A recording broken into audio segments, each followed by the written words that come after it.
Hey everybody, it's Greg, and it's a Sunday edition of Unbreakable podcast. And Sunday, April the 13th, oh, Jesus, 13, 14, yeah, 14. You know what? Every day is what day is it?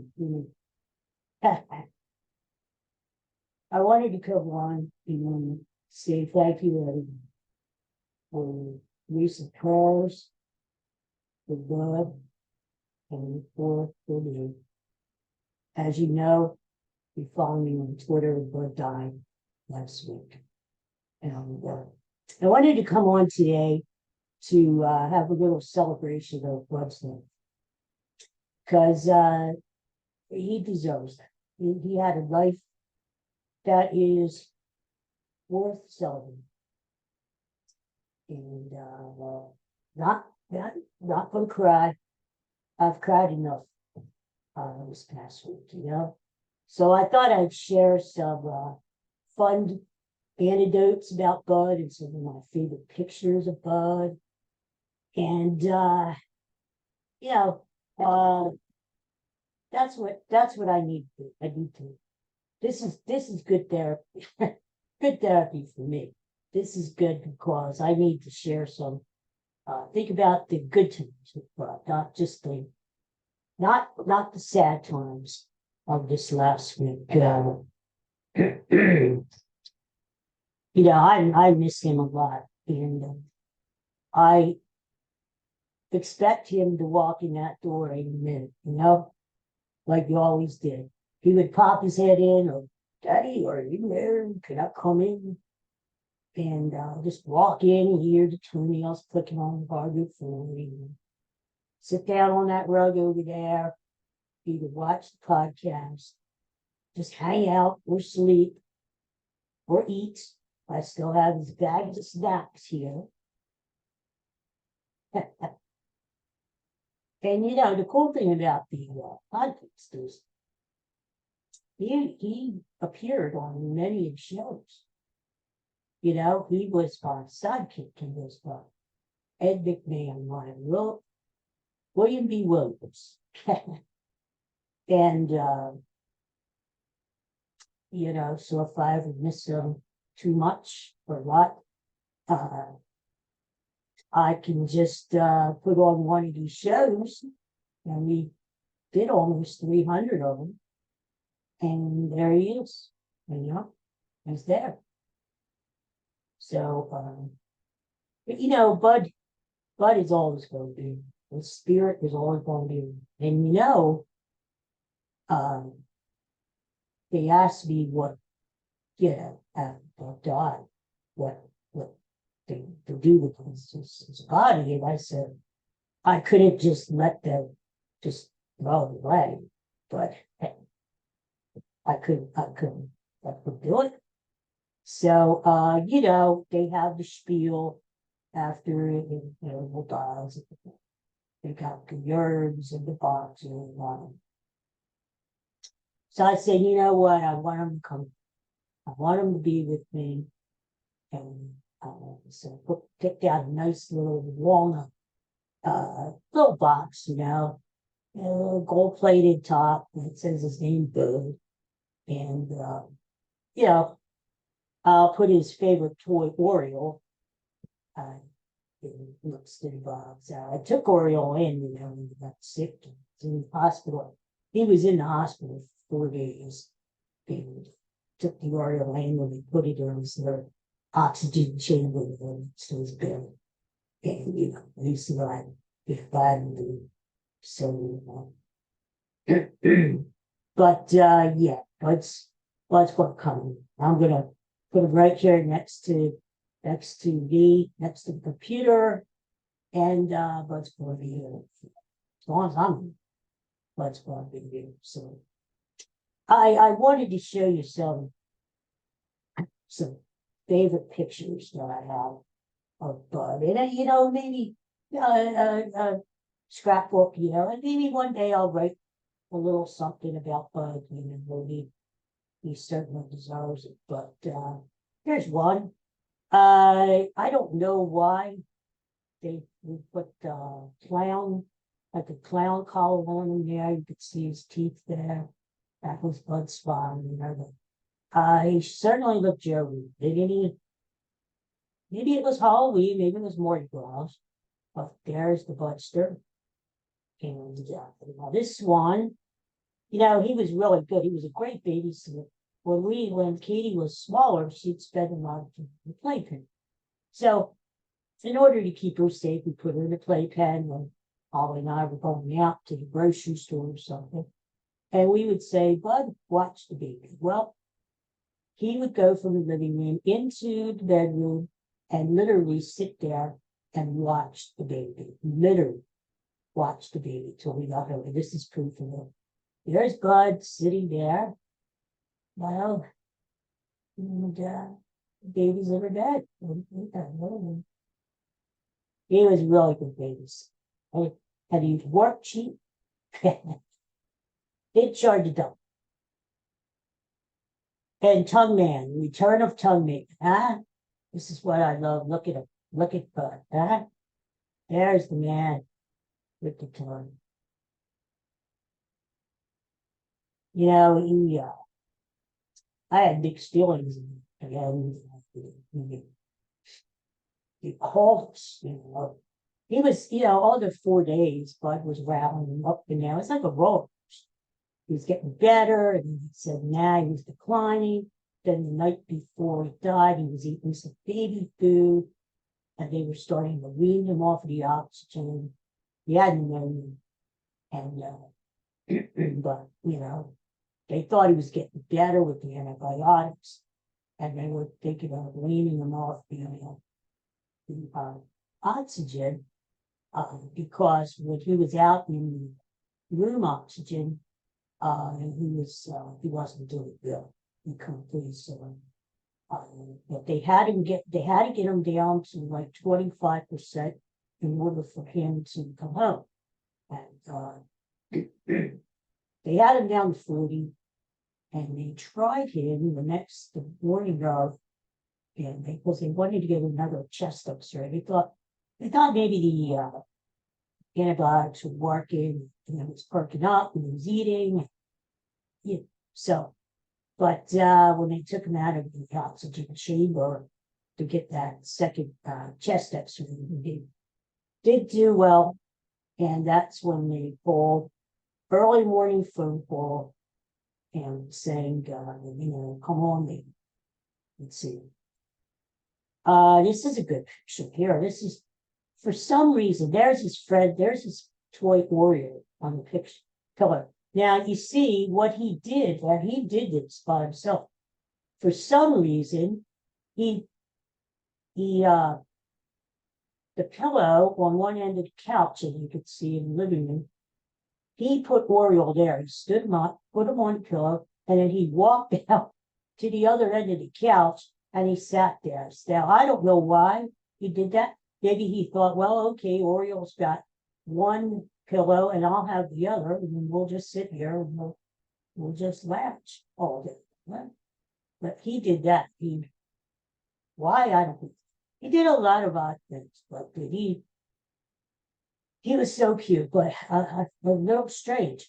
Yeah, he'd go out in the yard and he'd have his poop, you know, and he was what we called him the traveling pooper because he didn't sit still, he didn't stop, he just kept moving as he was pooping. And what the odd thing was that he would yell after he was done. You know, he'd get done and he'd yell to the other dogs in the neighborhood or the creatures in the ravine nearby. That, oh, I feel great. And you know, maybe it's a lesson for us all after we move our bells. We want to just yell and let the whole friggin' neighborhood know that we feel good. That was an oddity. Now, here's a good. This is Bud when he was a little smaller. See, sitting in the wheelchair and kept kitties with his little Christmas scarf on it. Yeah? We used to like to go for rat. I would take him, to the chair, as we do kitty, through the house and got a kick out of it. Another one here, Bud and Katie, and you can see Bud pretty much took over the house, and that's Katie's bed. And as you could see, he took that over, and she's on the outside looking in, and she's going, "What the hell? This big guy took half my bed away." So you could see, she really was big, she's looking through the house for him. His usual spots, it's like that. And so we're trying to give her as much attention as we can. And she's very smart. And she knows something's up. I was the boss her house and they were going to since he went to the hospital. So, she loses into here he is again, Tongue Man himself. And he turned Tongue Man right there in her goes. Taking over. Another Tongue Man. This is close up Tongue Man. Let's stir. Yeah. It's good looking man. It's sad because nobody can't love the one furry friend. In the lust, Bud's a family. He's not just a pet, he's a family. So, of course, no, I suffer. You know what? He had suffered enough. And he came from Alabama when I adopted him 10 years ago. We've been together 10 years. He came to me. He had a broken truck because he was abused. That's how I lived at the shelter. And little did we know, we just found out a week. He hurt his leg. That's how it started. Hurt his leg, couldn't move around very well. Was starting to stand, starting to hop around, getting better from the leg, and it slowly learning start. But we found out after they did the x-rays on the leg that he was shot. He had bleeding heart still lodged in his back. Think about that. All those years, 10 years, I had no idea. He never went. This guy carried that order with him for 10 years. Don't know how anybody did anything. Here's Bud. Now I gotta explain this. He is holding Pirate Parrot. And look how he's holding it with his paw. Isn't it cute? I got him Pirate Parrot because we visited Pittsburgh a few years ago and we went to see the Phillies play the Buccos, Pirates, who were happening today at the PNC Park. Well, we went into the team store, and of course, I had to get the dog something, right? So got a stuffed Pirate Parrot, and he liked it for a while, not as much as Oreo. Anyway, Labby was his other favorite too. So there he is holding the Pirate Parrot. And this was Bud's birthday. Look at this. We got him a squeaky cake. And he loved it. Look at him smile. With his birthday scarf. Oh, God. I don't know how old he is. That's the Budster. And then here we have one. Whoa. Bud and Katie. Just look it up. Typical scene there. Begging for food, obviously. With kisses or something. Look at the both. That's the good thing. They grew up together. I had Bud for years when Katie came to the scene. They loved each other. At first, we kept them apart because we weren't sure how they were going to react. And so Katie would be in the play kind of her crate. And when she was out, she would nudge at Bud. We thought, oh no, they're going to fight. And actually, Katie loved them. Katie loved the kiss. And the whole fight. Oh, I don't want to do that. And we finally put them together because this is stupid. You know, they got to be. And so we finally put them together, and they got more work.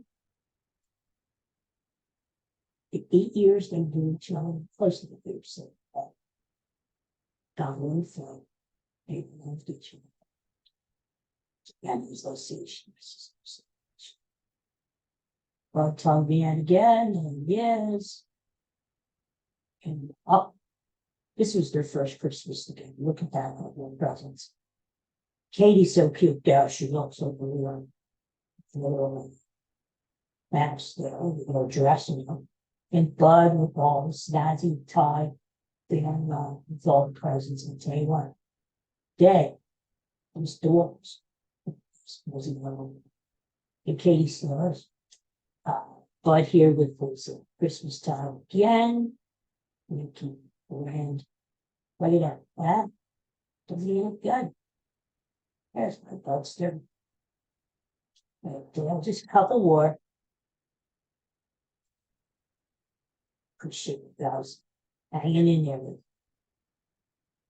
Here he is with his scarf. He always wore a scarf a lot of times. It's his dog scarf with the teeth out there, smiling.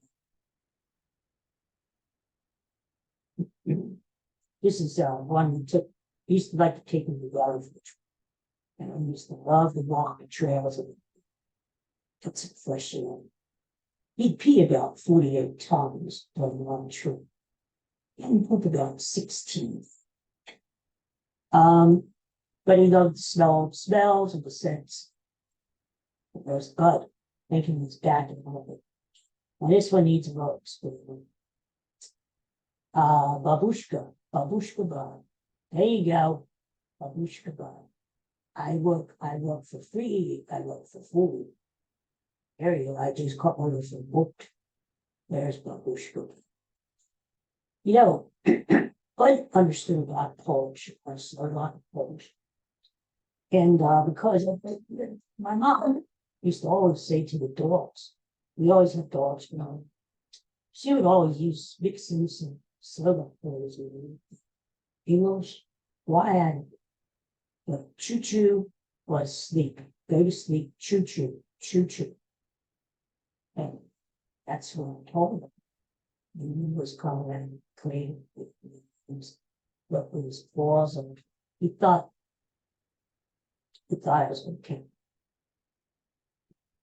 The conversation and he was suffering. And it was really hard because when he seen him, he looked like the old guy. He's very spry, living with all his long time. The guy on his feet and came to the door of the chamber, the glass door, and he was I was putting my paw to him. So but he was putting his down all the paw. And when they opened up the door, taking he thought it was going. You know, so I said, why are we going to the kitchen? In the kitchen.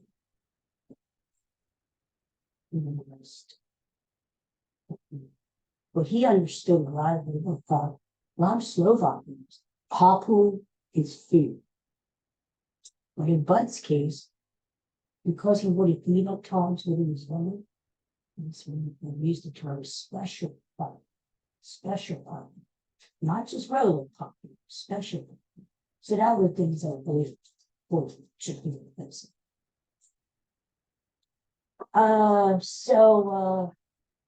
That's again.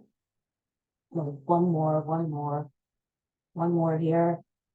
And so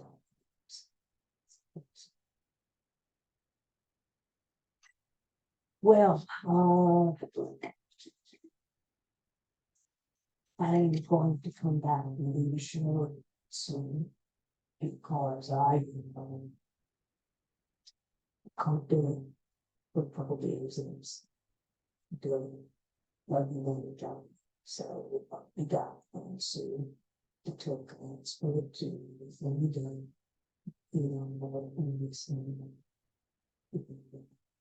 I know the vet told us, and she said, don't be surprised when other people hear but see their deceased pets after they die without stress. Letting this is what we haven't seen or heard of yet, which is good. I will use the first of this with other things like this. And something different. But I was there from the something done with this one. And so thanks a lot everybody for tuning. And I hope you have a good one.